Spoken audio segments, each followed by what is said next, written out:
In this video, I'm going to show you how to determine which of these cosine functions matches this graph.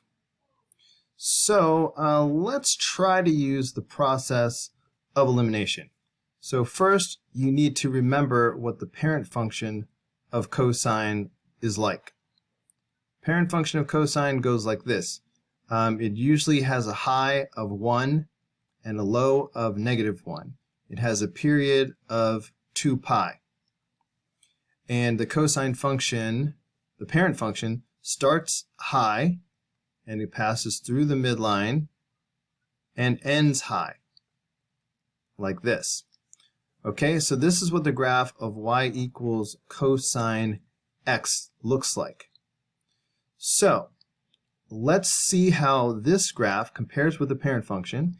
Every change is going to show up in these equations somehow. So for example, the midline. The midline is usually 0. It's usually the x-axis.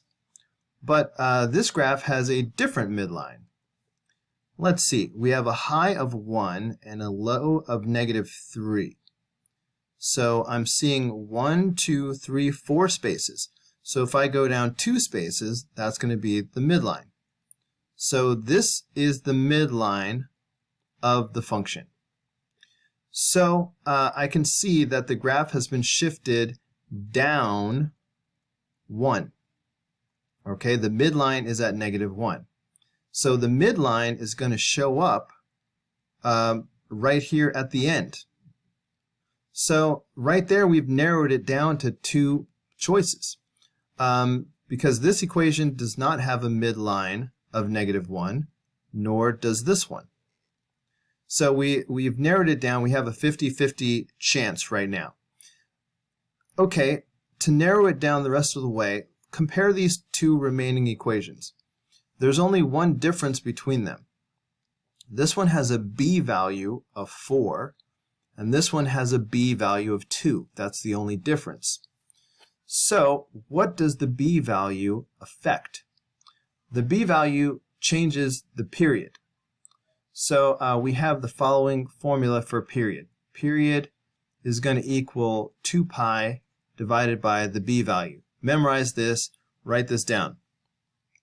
And so if the b value is 4, that means that the period would be 2 pi divided by 4, and that's going to reduce down, or 2 over 4, that's 1/2.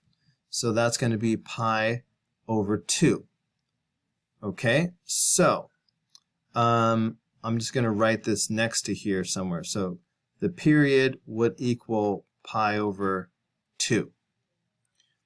Now let's look at the second option. If the b value is 2, then we have the period will be 2 pi over 2.